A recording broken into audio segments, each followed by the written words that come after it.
Olá! Agora é o início da terceira aula sobre simulações termoenergéticas utilizando o Energy Plus. E nessa aula nós vamos falar sobre a simulação, a modelagem no Energy Plus para simulação sem o sistema HVAC. No caso, o split. Para isso, vamos levar de exemplo a sala 306, no tópico sem HVAC, depois de acabar a modelagem.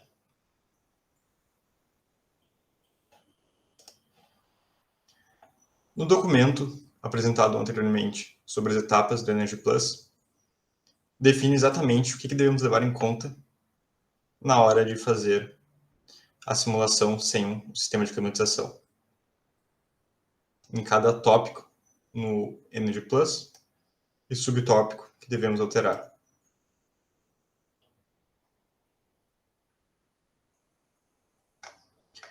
Vou exemplificar e mostrar diretamente no software do Energy Plus.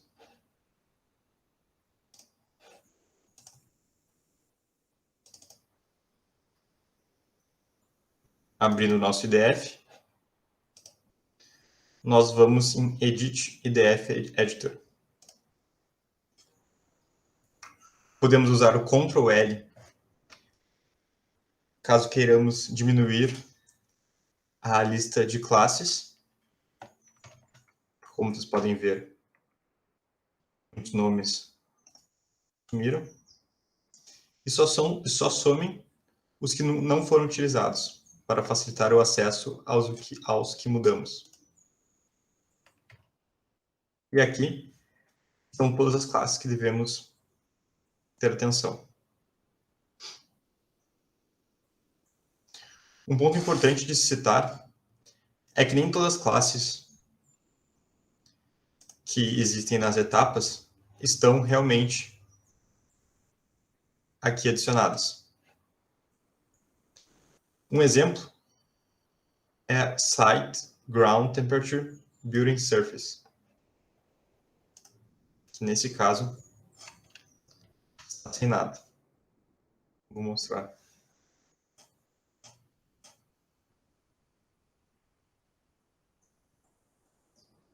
Não tem informação. Isso porque a sala 306 não está em contato direto com o solo, e sim com uma sala embaixo. E dessa forma não precisamos adicionar as informações.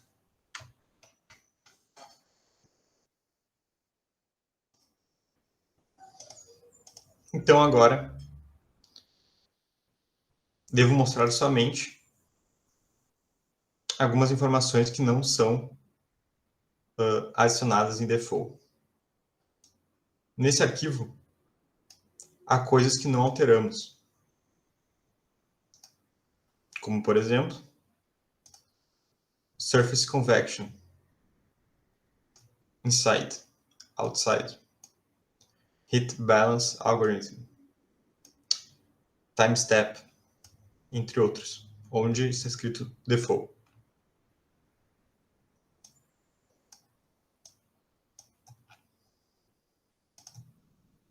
E os que não têm escrito default, vamos alterar no software.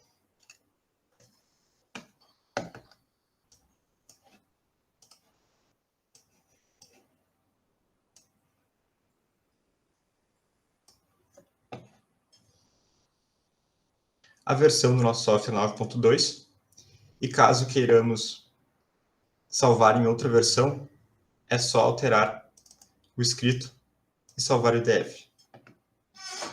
Porém, teríamos que baixar essa outra versão para poder simular. Simulation Control, para o caso sem HVAC, deixamos desse jeito. Yes, yes, no, no, yes.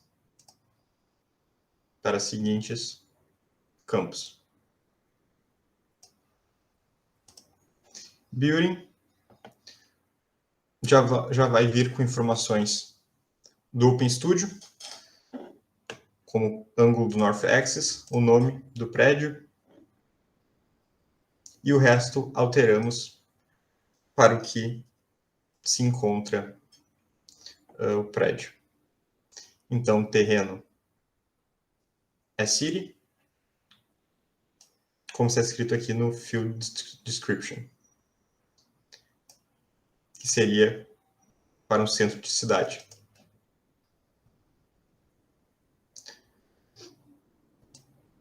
Essas outras informações são padrões, então deixamos como está mostrado no Energy Plus nessa simulação. Shadow Calculation,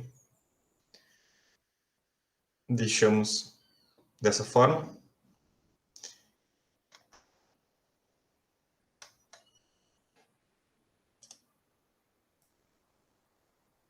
Surface Convection inside e outside, deixamos com esses números padrões também. Heat Balance Algorithm, deixamos com esse número padrão. Da mesma forma, o balance de troca de calor.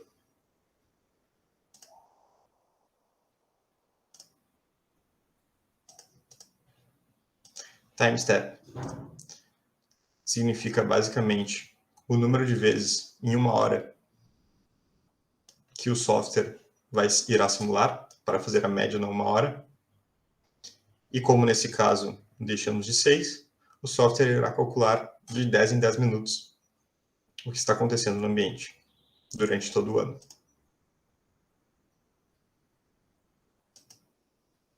Site Location. Então seria a latitude e longitude do ambiente, a nossa time zone e elevation. O prédio se encontra a mais ou menos 4 metros de altura em comparação com o nível do mar.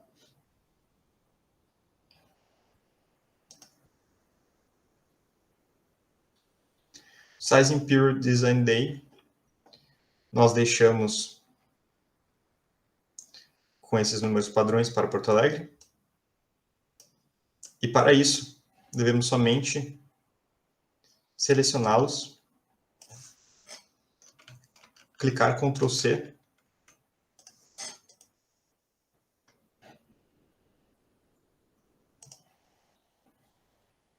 vou mostrar como copiar o documento.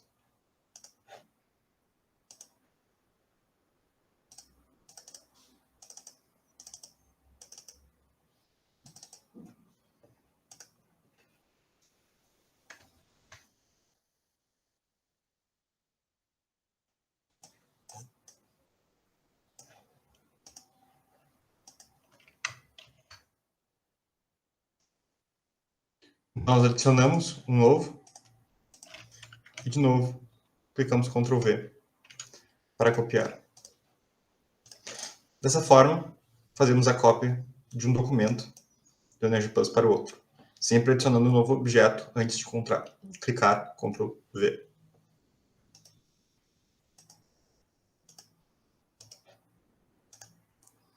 Running Period não é necessário ser alterado, mas para esse caso, deixamos esse valor padrão, que não precisa ser alterado.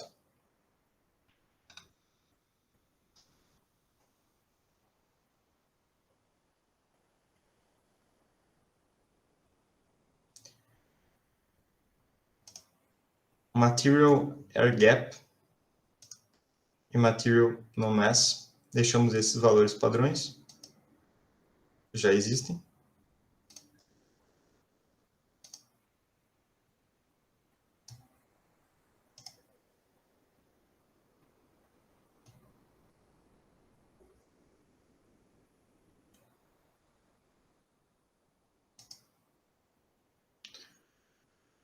Global Geometry Rules, deixamos dessa forma. Assim como o Zone, não alteramos o que foi feito no OpenStudio, com esses números padrões.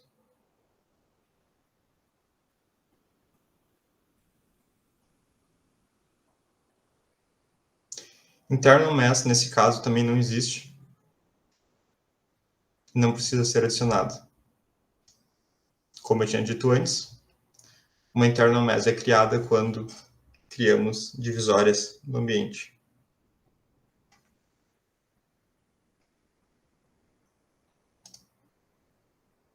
E shading, building, detailed, também não alteramos. Ele é criado automaticamente quando desenhamos no OpenStudio.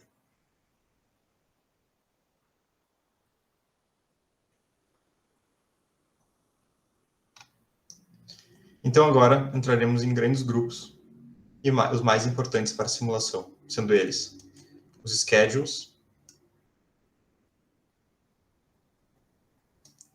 as superfícies de construção, os detalhes da construção e também das janelas e portas, os ganhos internos, o zone airflow, e as informações de output reporting. Como podemos ver aqui, o node branch também é padrão e não alteramos. Ele fica exatamente nesse lugar, no Energy Plus. Antes de entrarmos no schedule, primeiramente, só vou alertar que, caso não usemos o Ctrl L, há muitas informações no Energy Plus e fica difícil de encontrar o que realmente precisamos. Então, para saber mais ou menos onde se encontra cada informação que precisamos, é importante usar bastante o software e se adaptar onde cada informação se encontra. E assim conseguimos ter noção onde encontrar, por exemplo, os schedules.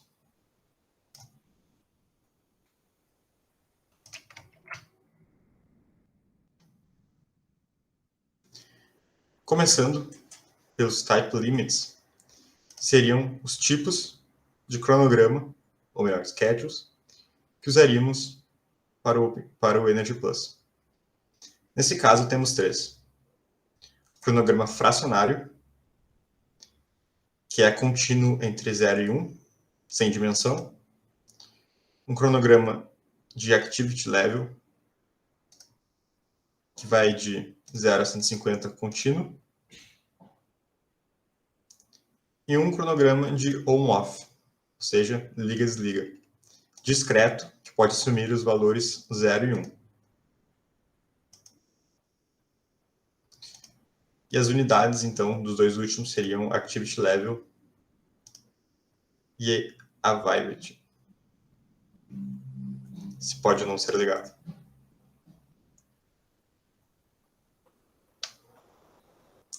Para os schedules, nessa situação, utilizamos dois, e são os mais indicados para serem utilizados nas simulações.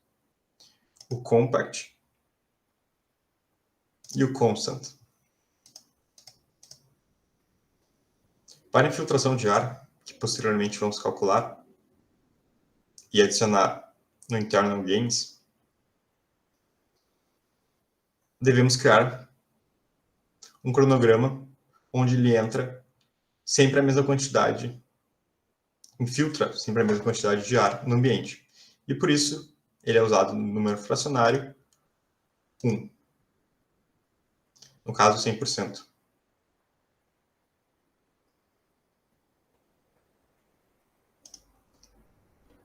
O schedule compact define exatamente como utilizar os equipamentos e o ambiente. Nesses schedules, devemos definir exatamente como é usado o ambiente com a ocupação de pessoas,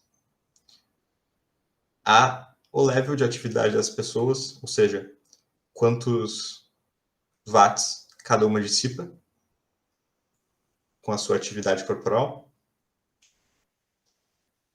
a iluminação do ambiente e os equipamentos elétricos.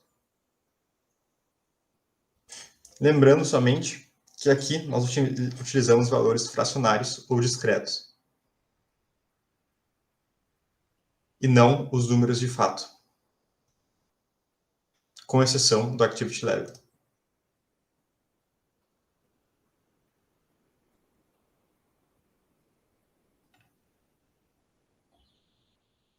Então, na ocupação, nesse exemplo, ele é um número fracionário, que pode ir de 0 a 1. Nessa situação, vou explicar exatamente o que está acontecendo nesse schedule. Então, dizemos que do dia 1º de janeiro do ano em questão até o dia 28 de fevereiro, ou seja, 28/02 do ano em questão, para todos os dias, até meia-noite, então durante o dia todo, a ocupação é 0. Depois, do dia 28 de fevereiro até o dia 30 de junho, para finais de semana, feriados e feriados, até as 24 horas, meia-noite desse dia, também não há pessoas. A atividade é 0. A ocupação é 0. Entretanto, até essa época do ano, para dias de semana, até as 8h30, a atividade é 0. Entre 8h30 e 9 horas, a atividade é 0,5. E das 9 horas até as 10h10, a atividade é 1, ou seja, 100%. E assim por diante. E para todos os outros dias, até as 24 horas, ou seja, todo dia, a atividade é 0. Importante citar que deve ser escrito exatamente dessa forma para o Energy Plus entender corretamente. Então, devemos escrever for, para até qual dia desejamos, until, para até qual horário desse dia desejamos, e true, qual o período. Então, for all other days, para todos os outros tipos de dias, até as 24 horas, para o período entre o anterior e o que está dizendo no true, é essa informação. Então, true, for e until devem ser escritos dessa forma, exatamente nessa ordem.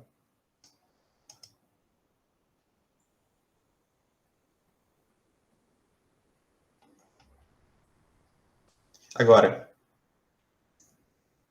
true 31 de julho, para todos os dias, até as 24 horas,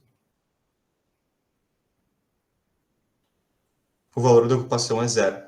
Então, ninguém se encontra na sala. Entre 31 de julho e dia 15 de dezembro, para finais de semana e feriados, até a meia-noite, então o dia inteiro, a ocupação é 0. Para os dias de semana, temos a definição da ocupação como mostrado. E assim vai até acabar o ano, fazendo um ciclo de 1º de janeiro até 31 de dezembro.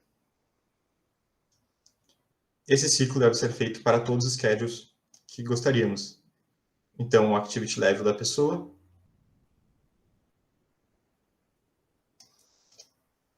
a ligação dos equipamentos elétricos e da iluminação para o ambiente também. Então, em quais momentos os equipamentos estão ligados ou não, sendo o número discreto 1 como ligado e o número discreto 0 como desligado.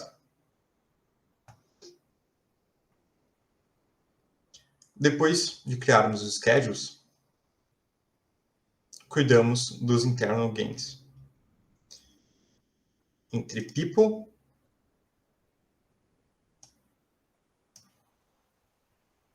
lights, electric equipment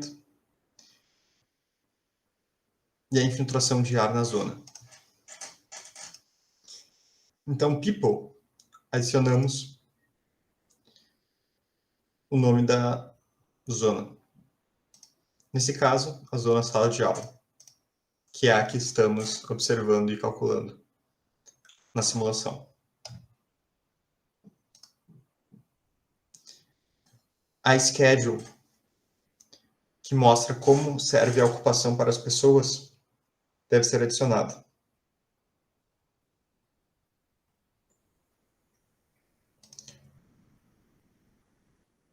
Como vamos calcular a ocupação, pode ser adicionada ou então o número total de pessoas na sala, no ambiente, que chega a atingir em algum momento, ou o número de pessoas por metro quadrado que chega a atingir no momento máximo, ou o valor de metro quadrado por pessoa máximo, que em algum momento chegou a atingir. Nesse caso, utilizei o valor máximo de pessoas no ambiente, que atingiu no ano. 27 pessoas.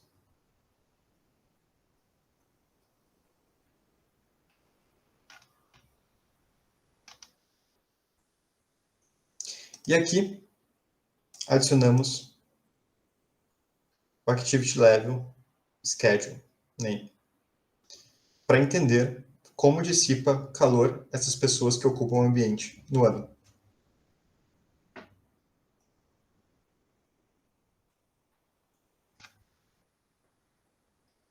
Então, os valores do schedule para atividade, chegando até 130, mostra-se que as pessoas dissipavam até 130 watts de potência.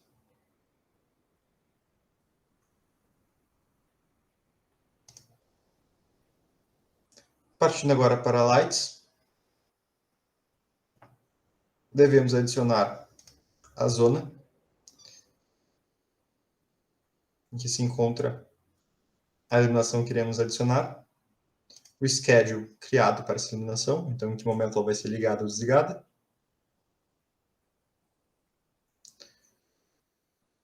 e o método que devemos calcular essa iluminação.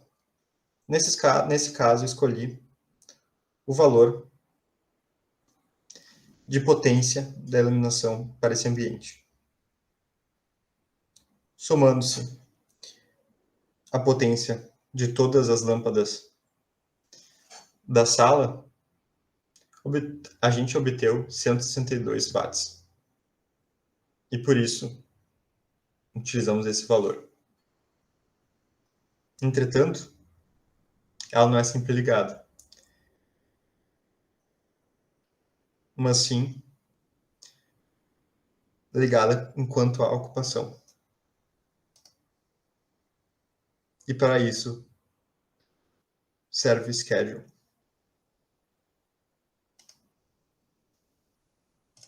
Electric equipment, da mesma forma como iluminação, deve ter adicionado a sua zona, o seu schedule e o seu método de cálculo. Nesse caso, a potência total dos equipamentos da sala,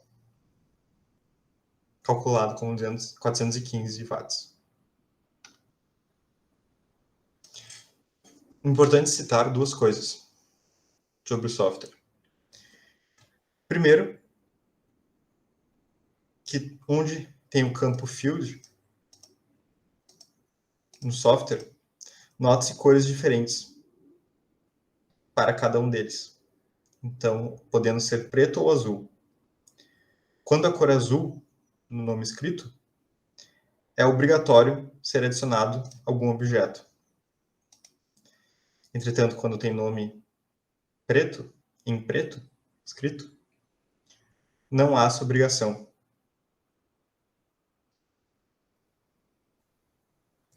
podendo, claro, dependendo da situação, dar erro se não for adicionado. E o segundo ponto importante para se citar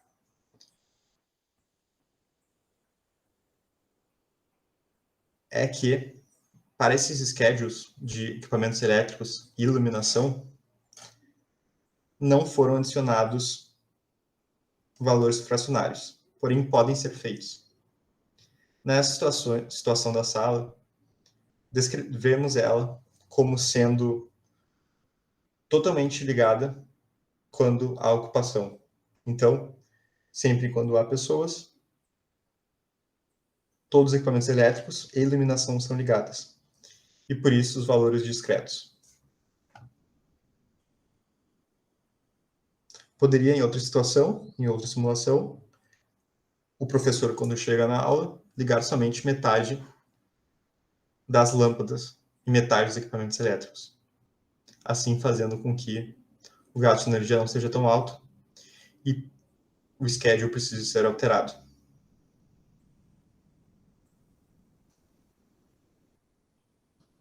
Agora, a infiltração de ar deve ser calculada também para uma zona com um schedule definido, que normalmente é padrão comum, e para um design flow rate mínimo.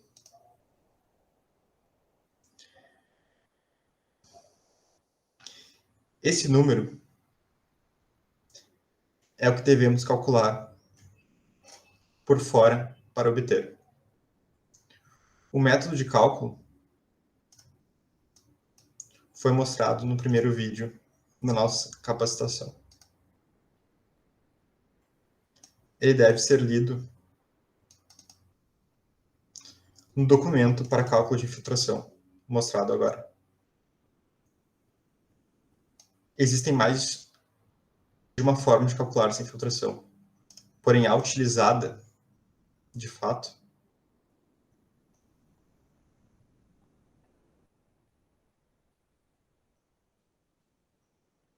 foi a última,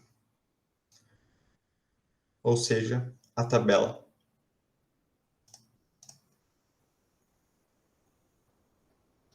Nela, devemos notar quais valores de metro cúbico por hora entra em janelas ou em portas por metro quadrado destas. Por metro destas, desculpa. Então, a cada metro de janela, basculante mal ajustada, entra em torno de 3 metros cúbicos por hora de filtração de ar. Depois de somar todos os valores, devemos passar de metros cúbicos por hora para metros cúbicos por segundo, como mostrado no software Energy Plus, a unidade.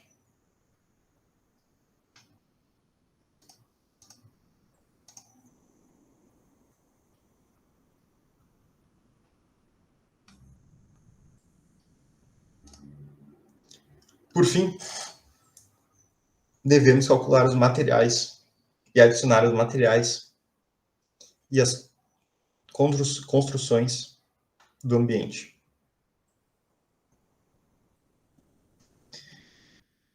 O principal, o que mais devemos cuidar, seriam os materiais físicos e também as janelas, os vidros das janelas. Nesse caso, é o Window Material. E utilizamos o Simple Glaze System por ser o mais fácil de se encontrar. De se usar, na verdade.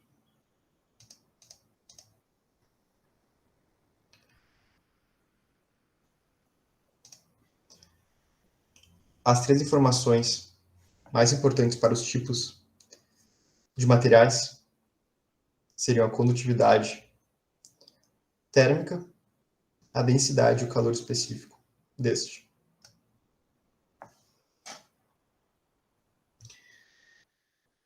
A espessura também é importante, bem como a roughness.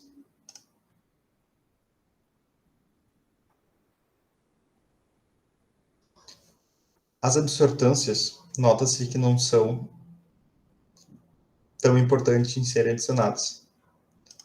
Porém, para a simulação correta da melhoria do ambiente, que vamos fazer mais adiante, devemos adicionar todas as informações que temos sobre as absortâncias térmica, solar e visível.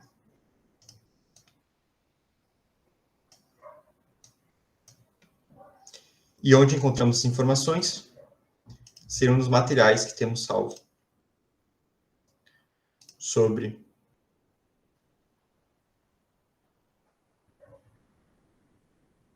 todos os materiais catalogados.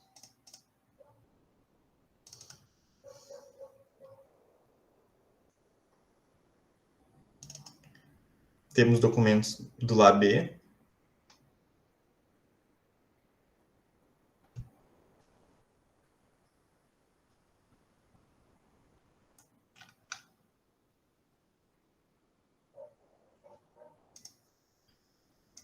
temos documentos do Inmetro,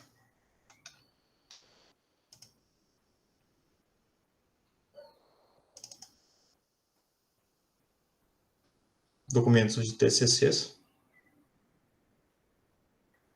para todas as informações,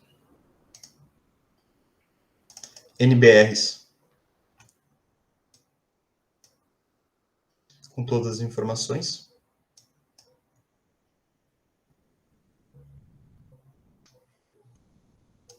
entre outros.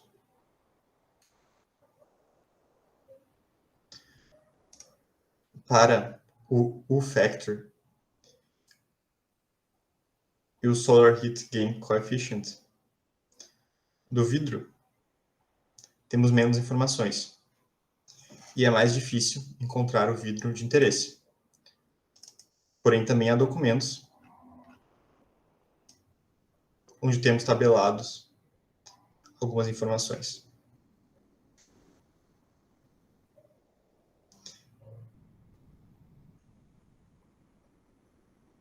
Nesse trabalho, temos uma tabela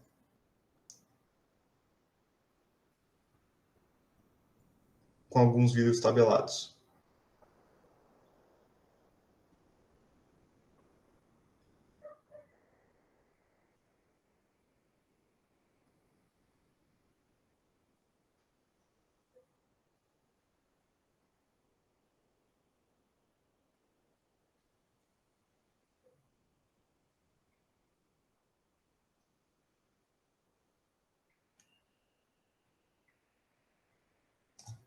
Aqui.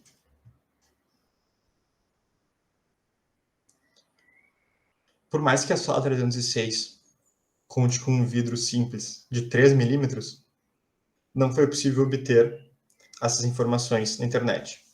E por isso, utilizamos o vidro simples de 4 milímetros, já que a diferença desses valores seriam muito pequenas.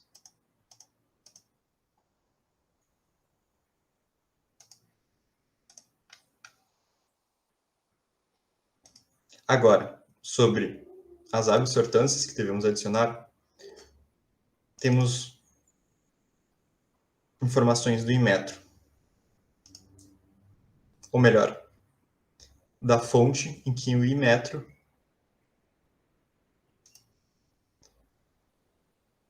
calculou e tabelou as informações de absortância.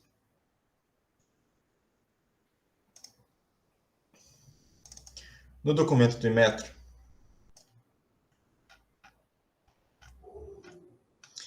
os valores contam somente com uma absortância, a total.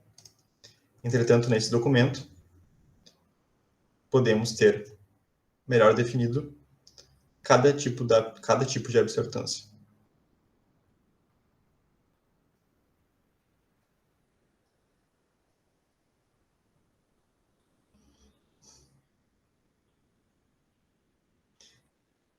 Então, a absortância visível seria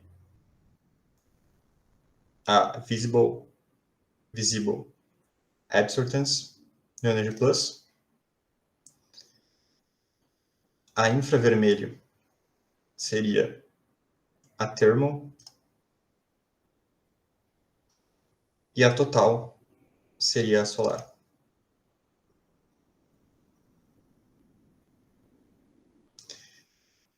Sabendo-se o tipo de tinta utilizado para a construção, conseguimos ter as informações de qual absortância usar.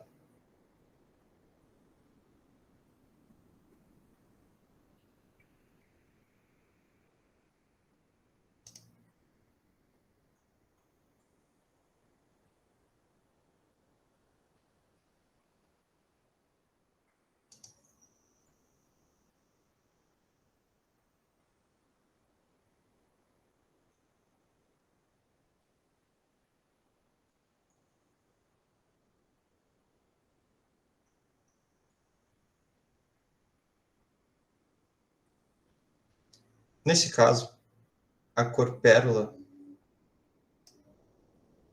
indica a cor para as paredes externas do reboco, 1 e 2, parede interna do reboco e entre outras. Podemos ver que o valor 33 deve ser adicionado para 0,33. O valor 30,8 para 0,308 e o valor 32,3 para 0,323, fazendo com que 1 seja o valor total de absortância. E o valor fracionário deve ser adicionado aqui, e não em porcentagem como está na tabela. Fazendo isso, a construção deve ser criada a partir dos materiais. Então, as paredes externas devem ter as suas layers, partindo da outside, ou seja, do exterior, até a interior. Então, o nosso piso da sala, por exemplo, tem uma camada exterior, que seria um piso de concreto, e uma camada interior de piso de parquet.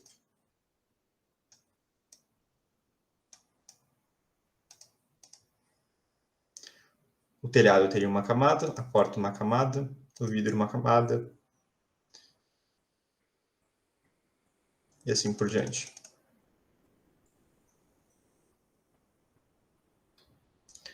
Fazendo-se as construções, devemos cuidar do nosso Building Surface Detailed, onde tem informações criadas no OpenStudio, como, por exemplo, a exposição ao sol, para cada surface. A boundary condition dela,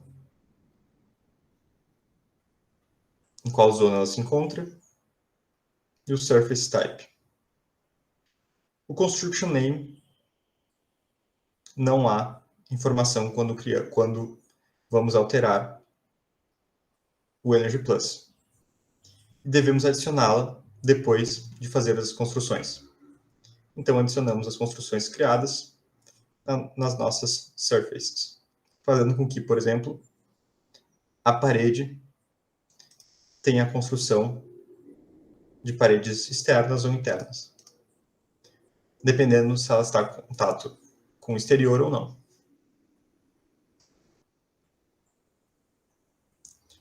Por fim, devemos tomar cuidado com os nossos output reporting, alterando como descrito.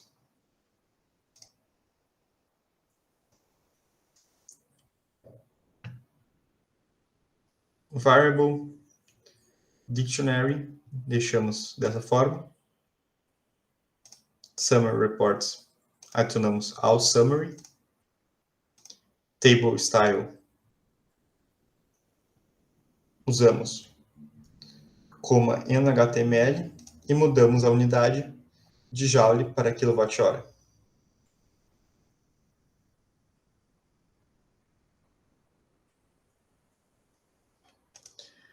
Output diagnóstico.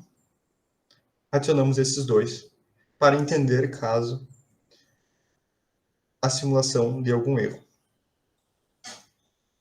Assim, tendo adicionado todas as informações, adicionamos em simular e obtemos todos os documentos aqui mostrados.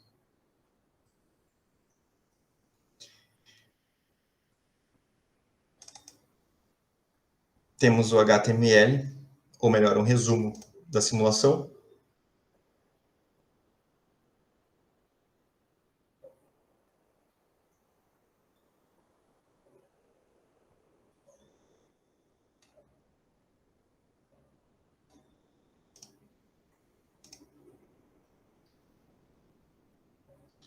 E outras informações também sobre o ambiente.